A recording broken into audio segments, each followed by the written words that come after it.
One more video I want to watch.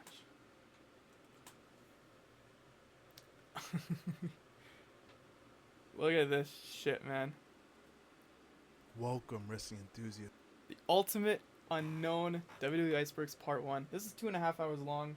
I'm literally going to watch like 30 minutes of this, but there will be multiple parts of this series. Because I want to watch these, man. These are so fun to talk about and like look back on. And Age of Wrestling, that's like the kind of videos I love from him the most. It's just like, just talking about random shit in the history of WWE. You know, so we'll watch like 30 minutes of this, and I'll call it there. I'll leave it at that. But let's get into this, man. Yes, and connoisseurs into a descent That's me. into the darkest, I'm the most connoisseur. disturbing corners of wrestling's biggest empire, WWE. Jesus. This isn't just another list of scandals or retelling stories that you've heard 100 times before. This is the side of WWE they hoped you never discover. And once Holy you shit. go down this iceberg, there's no coming back. Conspiracies, predators, murders, real-life violence, backstage This is fights, absolutely the stories you've heard 100 shoots, times. forgotten tragedies. Oh my god, don't unreleased show, you footage, can't show that. Sinister cover-ups, lawsuits, political power plays, banned storylines, erased superstars, and stories so twisted they never made air, and much more. You thought that you knew wrestling? Well, think again. This is the unknown WWE Iceberg. Oh, that's exciting. Disclaimer. This video is intended for mature audiences and is made for educational and documentary purposes. The entries discussed in this iceberg are meant to be thoroughly analyzed with the viewer's intuition and personal judgment. Viewer discretion is advised. And we're starting off at the tippity top of the iceberg. Tippity top? Tier 8. And to What? start off the iceberg, Oh, we wait, have what? the Vince McMahon Oh, scandals. shit. Alright. Despite being responsible Tier for how 8? popular wrestling is today, Vince McMahon is truly one of the most despicable human beings in the history Yeah, of he's pretty professional deplorable. wrestling. From WWE's first female referee, Rita We all kinda knew Chatterton, this. accusing him of Honestly. R-word in 1986, to him SAing a tanning salon employee in 2006, and him doing the exact same thing in 2011 to a different tanning salon employee, to it being revealed in 2022 that he paid over $15 million to several different women for SAing them repeatedly over the years. All the way to 2024, with it being revealed that Vince sex-trafficked a former WWE employee named Janelle Grant. The most recent accusation is especially damning because there's a plethora of evidence against him. The kicker in all of this is that this is just the stuff that we know that Vince has done, because Vince has paid so much in hush money that all of his deviant antics will likely never come to the light. All of this caused Vince McMahon to resign from the board of directors at WWE's parent company, TKO, which means that now he essentially has no power in WWE. And up next we have Sullivan killed Chris Benoit What the conspiracy fuck? theory. One of the most chilling and persistent conspiracy theories surrounding How do the we go Benoit from tragedy. like real world talking about like tragedy and shit to like just talking about fucking Sullivan killed Chris Benoit, turns out, guys. What the hell? How is the did he get belief here? that Chris Benoit didn't actually take the lives of his wife, son, and himself, but instead their murder was orchestrated by Kevin Sullivan. Kevin Sullivan wasn't just any wrestler. He played a demonic, cult-like character in WCW, leading the Dungeon of did. Doom, a faction filled with how supernatural cool these guys look. overtones and satanic awesome. imagery. To some, it was just a gimmick, but others believe that Sullivan's ties to the occult were very real and he was an actual Satanist. Oh my god, Nancy he and wasn't Kevin playing a Sullivan's character? story is stranger than fiction. They were married while Sullivan, who was also a WCW booker, decided to script his wife into an on-screen affair with Chris Benoit. Ouch. But what started as a storyline became real. Nancy fell for Benoit, left Sullivan, and later married Chris. Sullivan lost his wife to another man in front of the whole world, and Sullivan never remarried again. Despite Benoit publicly stating that he respected Sullivan's professionalism in the ring, their hatred for each other was undeniable. The day after Sullivan became WCW's head booker, Benoit abruptly defected to WWE, making it clear that he wanted nothing to do with Sullivan's leadership. Some say that Sullivan never forgave him. When Chris Benoit, Nancy, and their son Daniel were found dead in June of 2007, Okay. the case Yeah, was this is immediately crazy. ruled This is a as crazy murder accusation. suicide. But something felt off, and one name kept surfacing in whispers: Kevin In Sullivan. whispers. This theory suggests that Sullivan's ties to Satanism weren't just for show, and still harboring a hatred for Benoit, he orchestrated the killings in a ritualistic fashion, not only to eliminate Benoit, but to destroy his legacy forever. One piece of evidence that these theorists point to is the timeline of the murders. Nancy Benoit officially divorced Kevin in June of 1997, and exactly 10 years later, almost to the day, she was found dead in her home, along with Chris Benoit and Nancy and Chris's son Daniel. Was this a coincidence or a message? Yes. Sullivan has denied any involvement, and there's no concrete evidence linking What him the to fuck the is crime. throwing the face But for paint those for? who believe in the darker forces behind wrestling, Just looks this ridiculous. theory refuses to die. And up next, we have the Page. Okay. leaks. Christ, man. I don't even know how to talk about this. Paige, now known as Saraya, This is is just one of gross. the most important women in WWE history, and she was one of the women who were an integral part of WWE breaking out of the Diva era. However, 2017 was not a good year for Paige. She had a nasty drug habit and was battling alcoholism. On top of that, her neck was giving out on her, causing her to have surgery on it. She was on the cusp of getting fired by WWE, and then everything got much worse for her as her private videos of her fornicating leaked. The sources of these videos was Paige's ex-boyfriend, Brad Maddox, who had taken all of these videos fornicating with Paige. Maddox claimed that he was hacked, but Paige believed that the leaked videos were part of some sort of plot of revenge. One of her colleagues in WWE, fellow wrestler, gross. Xavier Woods, was in one of the X-rated videos where he and another unidentified man were taking turns doing it with Paige. Pretty sure it was Maddox. All of this completely destroyed Paige as her hair started to fall out due to stress. That She sucks. also developed anorexia and she fell into a deep That depression, really sucks. causing her to even contemplate taking her own life. That sucks. Luckily, everything turned out fine for Paige, but those X-rated videos are still up and will forever haunt her because you can't delete something from the Yeah. internet. And up next, we have the Macho Man Oh, that's gross.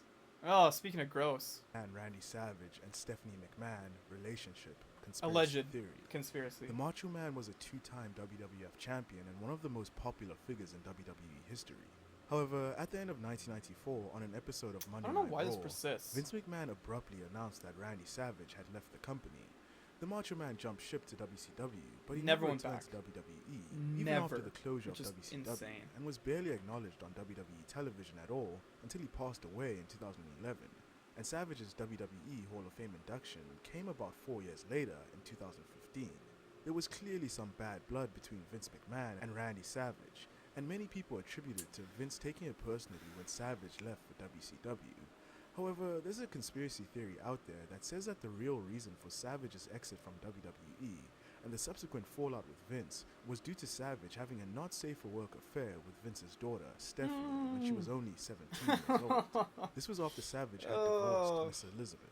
The alleged affair with Stephanie How old lines were up they? almost perfectly with the timing of Savage's departure from WWE.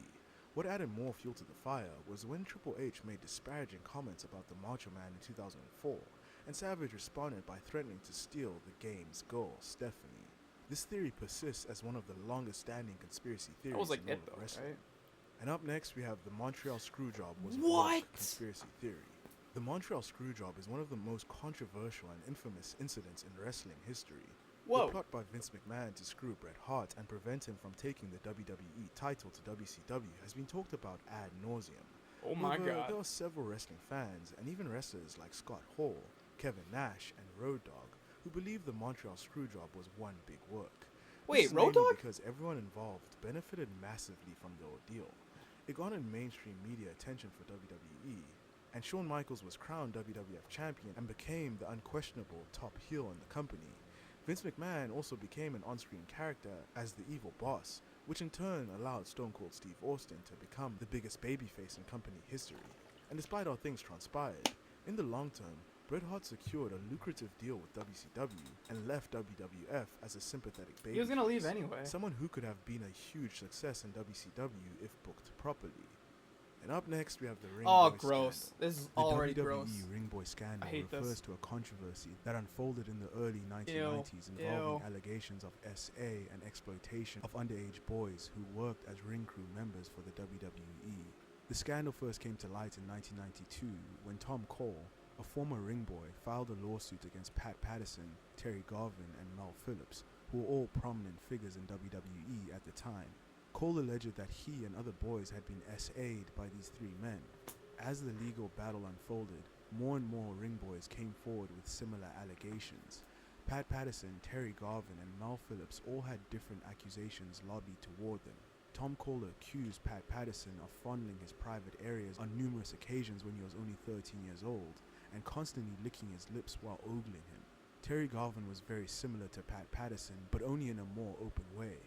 Terry Garvin SA'd underage ring boys on a regular basis, and he used his job to arrange not safe for work rendezvous with the young boys. Tom Cole also said that when he was 16 years old, Terry Garvin offered him coke and all kinds of illegal substances if he were to fornicate with him, but he refused. It gets even worse with former WWE ring announcer Mel Phillips, who was once caught by a few wrestlers in the early 1980s doing some unspeakable things to a 10-year-old boy in a car. I think he was like reported genuinely, to a security guard right away, who said he'd handle it, but for whatever reason, nothing came of it. Tom Cole also claimed that he was SA'd by Phillips when he was 13 years old.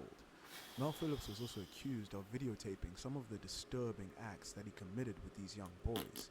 After all of these allegations came to light, Pat Patterson, Mel Phillips, and Terry Garvin were fired from WWE, and the case was settled out of court with Tom Cole.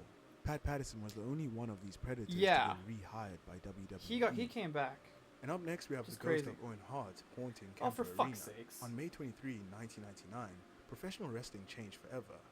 Owen Hart, the beloved brother of Bret Hart, died during a live WWF pay-per-view as part of his entrance as the Blue Blazer.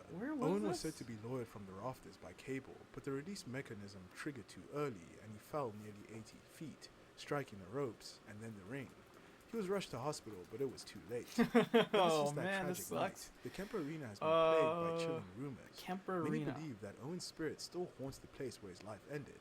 A Really? news article confirmed this, saying, employees have claimed to have seen him in the rafters wearing the same costume he was wearing for his gimmick, as well as the cable before he began the descent. There have also been reports of flickering lights and other power sources that seem to go on and off in some areas of the arena. Maybe it's just bad wiring or stories passed around to stir up old emotions. Why do you keep But stopping? others believe that something deeper is at play. No formal paranormal investigation has been done, maybe out of respect, or maybe out of fear. And up next we have Stone Cold Steve Austin gets domestic. Steve Austin is one of the biggest names in wrestling history. Even though he's not the most decorated WWE superstar in history, his character and gimmick made him the biggest name in the industry during his prime. However, outside the ring, Austin hasn't always been a model citizen. In June of 2002, Austin's then wife, Deborah Marshall, complained to police after the rattlesnake reportedly assaulted her at their home. Austin was arrested and given 12 months probation, fined $1,000, and required to complete 80 hours of community service. Since Stone Cold was one of the biggest stars in WWE at the time, Vince McMahon reportedly made Deborah sign a non-disclosure agreement, ensuring the story of abuse wouldn't go public. This wasn't the last time Austin was involved in a similar incident. In March of 2004, police were once again called after his then-girlfriend, Tess Broussard, alleged that Austin had assaulted her. No arrests were made and no charges were filed in that case. Despite Austin's history of alleged abuse against women, he remains one of the biggest draws in WWE history, even though he only makes sporadic appearances and no longer competes. And up next, we have the Vince McMahon sent Scott Hall and Kevin Nash to destroy WCW conspiracy theory. Kevin Russo, Nash and Scott Hall had performed for What did these guys do to kill WCW? As Diesel and Razor Not Ramon, show up? but they jumped ship to WCW at a time when Eric Bischoff was given more control of the company. Nash and Hall debuted for WCW as the Outsiders, with the implication that they had been sent by Vince McMahon and the WWF to kill WCW. This storyline was pushed even further when Hulk Hogan joined the team at Bash at the Beach in 1996 to form the New World Order. Several conspiracy theorists have claimed that this storyline wasn't entirely fictional. They believe Hall and Nash didn't go to WCW just for the money, but were actually sent to destroy Vince's rival promotion from the inside, allowing WWF to rise to dominance once again. Even though the NWO initially put more eyes on WCW's product, they eventually played a massive role in the company's downfall, and allegedly, this was all part of Vince's master plan. And up next, we have Ashley Okay, first, before we get into this gross story, they literally send, NDA saying they can't be, the original gimmicks. Was it, forced? That literally makes no sense. That makes no sense what you just talked about there. Massaro. Ashley Massaro was a rising... Again, WWE literally sent them cease and desist to stop referring to them as WWE guys. They didn't want anything to do with that. Very clear, so but part of their plan. What? No. Star in WWE. No, it can't be. Known for her Makes no charisma, sense. beauty, and energy in the ring. This But is behind the sad. glamour, Masaru was battling demons that the public never saw. This is really Ones sad. that ultimately consumed her. During her WWE tenure, she was selected for a military goodwill tour, traveling with WWE talent to Afghanistan, Kuwait, and Saudi Arabia to support US troops. But this trip turned into a nightmare. Masaru was then allegedly R-worded at a US military base during the tour. When she confided in WWE's doctor, he informed Vince McMahon, and instead of Vince McMahon supporting her, Vince allegedly pressured her into silence, claiming that going public would damage WWE's relationship with the military. Masaru, traumatized and vulnerable, complied, and was left to deal with the pain on her own. She later said that WWE offered no counseling and no support, but this wasn't the only dark cloud over her time in WWE. Former WWE star Paul London claimed that Vince McMahon SA'd Masaru multiple times, allegedly pressuring her to fly alone with him on his private jet. London said that Masaru was deeply distressed, often breaking down in tears over what she endured behind the scenes. By 2008, she had left WWE, but the Why are you damage zooming was in done. this way? Years later, in 2016, Masaru joined a class action lawsuit against WWE, accusing them of conceding the risks of concussions and neurological damage. Yeah, I remember that. As part of the case, she publicly revealed the assault that she suffered on the military tour and detailed how McMahon silenced her. But in 2018, the lawsuit was dismissed, It was. and Ashley Masaru was awarded nothing. The weight of everything she endured dragged her into a deep depression, and on the morning of May 15, 2019, Masaru failed to show up for a radio job, and the next morning, paramedics found her unresponsive in her Long Island home. She was rushed to the hospital, but it was too late. At just 39 years old, Ashley Masaru had killed herself. And up next, we have the WWE. What the 2K20 fuck? We can't do that. You can't do that. You can't just transform like that. You can't go from talking about how much torture and traumatic, like, pressuring of Vince McMahon just applied to a woman, like, so much so that she ended up, like, taking her own life, into talking about how buggy one of their fucking video games are. You can't do that. What? matches. One of the most embarrassing moments in WWE's Oh my digital God. history is the cursed launch of Really? WWE 2K20. Embarrassing? What was supposed to be the next evolution in WWE gaming turned into a full-blown disaster that left fans questioning whether the game Game was sucked, even tested man. before release. From the moment players booted it up, everything was broken. Characters fell through the ring, faces melted during entrances, referees teleported. and Like, I don't think you ropes understand, though. This is literally one of the most broken games on, like, release date ever. Literally ever. It was insane how broken this game was. danced like they were alive. What was meant to simulate wrestling started to feel like a surreal fever dream. Some even described it as haunted. Behind the scenes, things were just as messy. Ukes, the longtime developer of WWE games, had walked away from the franchise, leaving the video game developer Visual Concepts to pick up the pieces with almost no time. What followed was a rushed, unfinished shell of a product released under the WWE name. The fallout was massive, and refunds were demanded. Memes exploded, and in a shocking move, 2K21 was cancelled outright. It was the first time in nearly 2 decades pandemic that also has something to do with WWE that. skipped a yearly title. And up next, we have Charlotte Flair leaks. Charlotte Flair is these one aren't of as the bad, most but successful women's wrestlers of all time. But in 2017, her world came crashing down when private photos of her were stolen from her cell phone and leaked to the public. Charlotte Flair tweeted, "Private photos of mine were stolen and shared publicly without my consent. These images must be removed from the internet immediately." I haven't, Several fans don't showed have their as, support to Charlotte like, with great the of a memory of hashtag this one. I stand with Charlotte. And up next, we have the Brock I think Lesnar. it was literally just what's it called? I think they were like medical they were for medical purposes, so they weren't like super raunchy or anything. But yeah, it still sucks. Fuck those guys. This is also really funny that this is here. And Braun Strowman shoot. Brock Lesnar, the former UFC heavyweight champion and NCAA Division I heavyweight wrestler, is the one person you probably don't want to shoot on. Brock's sports entertainment career I mean, if you're has Braun gone Strowman, by I'd- without him I'd- feeling I'd the take my urge chances. to humiliate an opponent, even though the next big thing's If he pissed me credentials off. speak for themselves. This is and he crazy, can handle though, almost if he any actually shows player this. on the roster at will. Even though Lesnar is a pro and won't shoot on anyone for fun, he also won't take a hard shot without returning a receipt. as Braun Strowman discovered during the 2018 Royal Rumble pay-per-view. Look around, find In out. the triple threat WWE Universal Championship bout against Lesnar and Kane, the monster among men became a bit too enthusiastic and gave the beast incarnate a full-on knee to the side of the face. Bit too Brock hard was there. roused by it, and he struck You Braun fucking with a got shoot up? strike to the middle of his abdomen and then again to Dude. his head. Lesnar definitely rocked Strowman, as Strowman legitimately stumbled to the floor before getting back to his feet. Insane punch he leveled Lesnar him with. allegedly told Braun to slow down and not punch so hard in the future. Insane And up next we have punch. the Chris Benoit. No, this Wikipedia was entry. disproven. This was On bad. June 25, It was just 2007, no. just after midnight, an anonymous user updated Chris Benoit's Wikipedia page to state that he had missed a WWE event due to the death of his wife. I don't Nancy. condone the spreading of This this was theory nearly at all. 14 hours before police discovered the bodies in Benoit's home. Even more chilling, the edit was traced back to Stamford, Connecticut, the location of No, WWE's no, this headquarters. is wrong. The This is all discovery of wrong. this edit made the internet go on fire. All Many wrong. believe that it was evidence of a cover-up. Please or tell me that how the someone close to people knew it was wrong and just a WWE waste knew of about the deaths police before they were officially force. reported. Had information leaked before the authorities Because the police even arrived, literally and had fucking WWE insiders investigated tried to this. control the narrative, the situation became serious enough that the police got involved. Investigators eventually tracked the edit down to a 21-year-old college student named Matthew Greenberg, who lived in Stamford at the time. When questioned, Greenberg insisted that it was just a coincidence. Yes. He claimed that he had no inside knowledge and had Yes. simply added the information based on internet rumors that Yes. he had heard. Greenberg was let go after questioning and the case was dropped. WWE denied any involvement and the story was chalked up as a bizarre coincidence. But even with an explanation, the mystery lingers.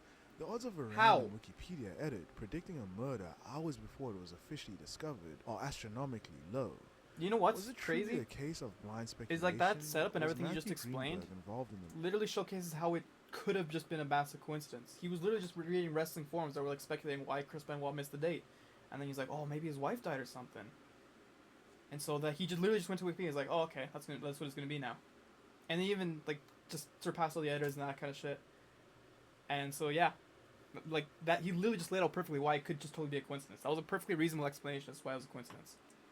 murder, and he knew more than he was willing to admit. The Wikipedia edit remains one of the strangest, most unsettling details in No, the it doesn't. Benoit case. No, it An doesn't. anomaly that still doesn't sit right with many people to this day.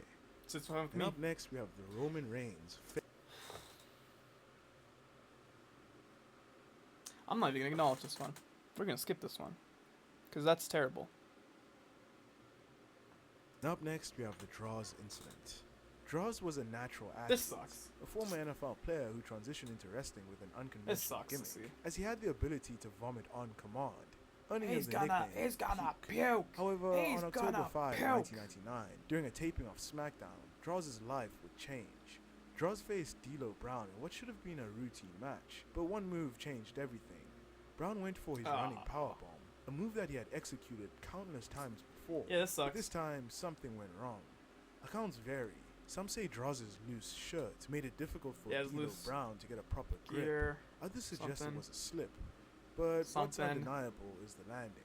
Draws didn't rotate Oh, fully. this just sucks Instead to of see. taking the impact across his back, he came down directly on his head. The arena fell silent as the reality of what had just happened set in. Draws couldn't move. The referees and medical staff rushed into the ring and the match was immediately stopped. He was rushed to the hospital where doctors confirmed the worst. He had fractured 2 vertebrae in his neck and he was paralyzed from the neck down. D'Lo Brown was devastated, taking responsibility for the accident even though Draws never blamed him. In fact, Draws repeatedly defended Brown, insisting that it was a tragic accident and not his opponent's fault. Despite losing his ability to walk, Draws remained a part of WWE, contributing to their website and magazine. Over That's the actually nice. I didn't know he that. regained limited movement in his upper body, but never fully recovered, and in 2023, he passed away at the age of 54 due to complications from his paralysis. And up next, we have Andre the Giant arrested. This is funny. Andre the Giant This is a one of the crazy most story. recognizable and significant WWE superstars Cause of all his time. dude, this He mugshot stood is at a insane. I massive need this on like a 7'4" T-shirt or inches something. and weighed 520 pounds, making him a colossal draw for WWE. However, he had his fair share of legal troubles. It started in the mid-1980s when Andre was involved in a confrontation with a group of rowdy fans at a hotel bar. Reportedly, one of the fans became aggressive toward Andre, leading to a scuffle. During the incident, Why the Andre's fuck? patience ran thin, and he ended up flipping over a car belonging to one of the fans. Why would you do? I can't imagine a single world where I would try to piss off like someone that big. Like, dude, this guy was comically big, and you just tried to piss him off. Like, As a result, holy Andre was shit, arrested, man. but due to his immense size and celebrity status, the charges were eventually dropped. This wasn't the Oh, only okay, cool. time Andre faced legal But yeah, issues. I mean, as in 19- that wasn't the reason. It wasn't. The charges weren't dropped because he was a celebrity. The charges dropped because he wasn't in the fucking wrong. He was literally fucking 1989, annoyed just he by some assaulted dudes. a cameraman. Apparently, the cameraman This is a had bit more been fucked up. told not to film Andre's match, only his entrance. However, after the match, Andre believed the cameraman had filmed the whole thing, and he went berserk. He assaulted the cameraman and Nice. destroyed his camera. When police arrived on the scene, Andre initially refused to go with them, but eventually complied, on the condition that they wouldn't handcuff him. He was then booked for Look at assault that. and property That's awesome. damage. Andre was eventually found not guilty of assault, but was fined $100,000 for criminal mischief and Holy ordered to pay shit. $233 in restitution to the cameraman for the damaged equipment. The cameraman was reportedly roughed up pretty badly and wore a neck brace for a short All time, cameramans though he are. recovered fully. And up next we have time travelers Ah, and for wrestling. fuck's sakes. Alright. One of the eeriest theories floating around the world of pro Del- wrestling delete. is that time Matt travelers Hardy have V1 attended delete. WWE Oh my shows. god. It all starts at WWE SummerSlam in 1988. I don't remember when this a fan one. held up a sign that read, Oh, for "Demolition will talk." I talked about this in the last Iceberg you made. It's like the tag team, the Twin Towers. Who was it? Earth? No, it's a Big Boss Man and Akeem. That. Whatever, man. Twin Towers. At the time, it was a reference to the tag team Demolition facing off against Akeem and the Big Boss Man, known as the Twin Towers. But this was a full 13 years before the horrific events Whoa, of 9/11, Whoa. making the sign feel far more disturbing in Coincidence? hindsight. Another unsettling moment happened This during one's a fine. match between JBL and Rey Mysterio, when a fan held up a sign that said, "Triple H fears CM Punk." Okay. At that point, CM Punk hadn't even debuted in WWE, and We're not. Are we serious? We're not serious here. What day was this? far more disturbing in hindsight. Another unsettling moment happened during a match between JBL and Rey Mysterio, when a fan held up a sign that said, "Triple H fears You even CM say year. Punk." At that point, CM Punk hadn't even debuted in WWE, and his eventual real-life heat with Triple H wouldn't occur until Oh my god. Age wrestling. Dude, I'm gonna say this. If this match was on 2004, CM Punk had literally been on TNA at this point. This dude was battling Joe in like 5-star bangers in 2004. So obviously some huge CM Punk fan was at the show. Like, you acting like CM Punk was like not even like hadn't even debuted yet. This was probably in Philly, and some dude was like, you know, I'm a CM Punk fan. I'm gonna tell him how Triple H, the world champion at the time, is scared of CM Punk, my favorite wrestler. And you're chalking that down to time travel? several years later. Then there's the Mankind versus The Rock segment in 1999, when someone in Enzo? the crowd held up a sign that said, "Enzo is a jabroni." Enzo Amore was Are you fucking serious? Dude, Enzo is a name. It's a name. It could have been anyone. going I to appear on fucking hate WWE this. television a whole 14 years later. What are these? And in 2003, during a This is Matt the Hardy only appearance, compelling one. a fan held up a sign that read, "V1 has been deleted." That's the only cool one. And it's because he eventually did like the delete gimmick. But again, computers version 1. This is all he was about. Delete is a common fucking key, bro. It Like, seemed meaningless at the time, but in retrospect, ugh. it eerily foreshadowed the That just broken Matt aged me Hardy like gimmick, fucking a which year, wouldn't come into this- existence just for this another one 13 segment. years. But perhaps the most shocking incident to do with time travelers and wrestling. Oh my has to god, do the with fucking Daniel Bryan cameraman. It goes back to the late 80s. During a classic WWF show, Dude, Daniel Bryan was a featuring the cameraman in another. Brainbusters, He Arn came back, Anderson bro. Watch. and Tully Blanchard, managed by Bobby the Brain Heenan, versus some other wrestlers. In the background, Holy there's a shit, man, dude, it's Bryan Danielson. employee, but when the viewers look closer, they notice something deeply unsettling. The man bore an uncanny resemblance to Daniel Bryan. Yeah, I'm Not just unsettled. any version of him, but the Wyatt family Daniel Bryan. A look that Bryan wouldn't adopt until decades later during his brief time alive That's with Bray cool. Wyatt. And yet, there he was, in the crowd in the 1980s. Some say it's just a look-alike, and others believe it's Bryan Danielson himself. Some say. And up next, we have the Sonny, Shawn Michaels, and Chris Candido Oh, love triangle. Christ. Sonny was one of the WWE's most popular personalities in the 1990s. Chris Candido, her real-life boyfriend, was a talented wrestler who rose up the ranks alongside her. The two were together long before their WWE days. While Sonny and Chris Candido were still in a relationship, rumors began circulating that Sonny and one of WWE's biggest stars at the time, Shawn Michaels, were romantically involved. Allegedly, Sonny and Michaels had an affair during their time together in WWE in the mid-1990s. It is alleged that Sonny's boyfriend Candido knew what was going on, but was reluctant to do anything about it because Shawn Michaels was higher than him on the card, and he was scared of getting fired. This reportedly caused friction backstage, and many viewed Candido sympathetically due to his well-known devotion to Sonny. Some believe that Candido suffered professionally because of Michaels' relationship with Sonny. Candido was relegated to lower-tier matches and didn't receive the push his talent might have otherwise earned, possibly due to this personal issue. While Sonny and Michaels' relationship came to an end eventually, Sonny kept on cheating on Candido with multiple other wrestlers with Candido's knowledge, and Candido didn't do anything about it. And up next, we have the Brock Lesnar shoots on the Undertaker conspiracy theory. I don't remember this one. Brock Lesnar famously defeated the Undertaker at WrestleMania 30, much to the dismay and shock of wrestling fans around the world. Bro.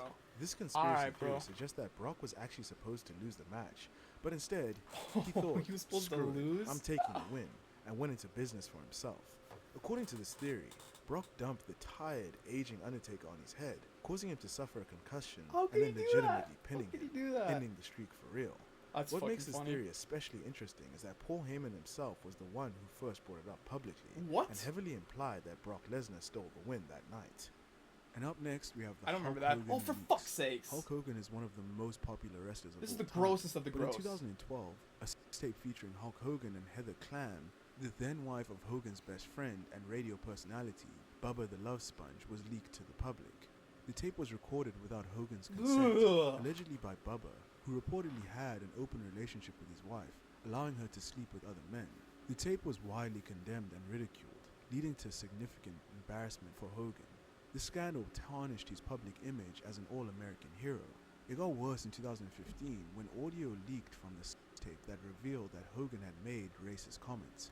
He used the N-word multiple times and expressed disdain for his daughter, this is Brooke, fucking giving me just chills with how much I don't. These comments led to widespread outrage, and Hulk Hogan being temporarily taken out of the WWE. Oh, I'm cringing. Hall This of Fame. is so cringe. And up next, we have the death of Eddie Guerrero. Born into the legendary Guerrero family, Eddie Guerrero had natural charisma, in-ring genius, and an underdog spirit that made fans love him. But behind the scenes, he fought a war against addiction and substance abuse, one that cost him everything. But that wasn't all. Like many wrestlers of his era, he used roids to maintain his physique and keep up with the brutal demands of WWE's schedule. This cocktail of substance abuse, PEDs, and painkillers took a toll on his body. He eventually reached the peak of his career when he won the WWE Championship in 2004, but his past left scars that couldn't heal. Years of abuse to his body had damaged his heart, and on November 13, 2005, Eddie was found unconscious in his hotel room by his nephew, Chavo Guerrero. Paramedics arrived, but it was too late. Eddie was pronounced dead at just 38 years old, and the cause was acute heart failure. His death rocked the wrestling world, and the next night, very sad, very WWE tragic, very big what if held a Raw tribute show where even the toughest of wrestlers broke down on TV, most notably Chris Benoit. Eddie Guerrero's death was truly one of the saddest days in professional wrestling. And up next, we have Daniel Bryan fakes retirement conspiracy theory. Daniel Bryan was forced to temporarily retire in 2016 after suffering from at least 10 documented concussions throughout his career. While Bryan was genuinely hurt, this conspiracy theory suggests that his retirement wasn't truly necessary and that he was pushed into it by WWE management. At the time, Bryan was pulling in top-level numbers and had fans firmly behind him, but Vince McMahon reportedly didn't see him as the guy and instead wanted to build the company around Roman Reigns. Bryan was seen as a threat to that plan, constantly overshadowing Roman, who was still struggling to get truly over with the crowd.